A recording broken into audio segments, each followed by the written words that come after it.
அப்பா வந்துட்டாரா பாப்பா? கேளு. இவ்வளோ நேரமா அப்பா?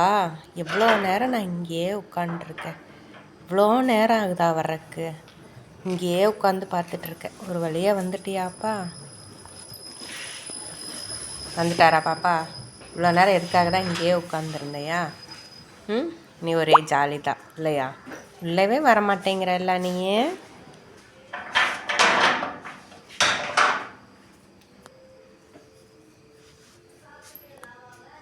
வந்துட்டாரா அப்பா? ம், எவ்வளோ நேரமாக பார்த்துட்ருக்கேன் நான். ம், எவ்வளோ நேரமாக நான் பார்த்துட்ருக்கேன் அப்பா. ம், எவ்வளோ நேரமாக நான் பார்த்துட்ருக்குறேன். இப்போ தான் வரீங்களா? இப்போ தான் வருவியா? ம், இப்போ தான் வருவியா?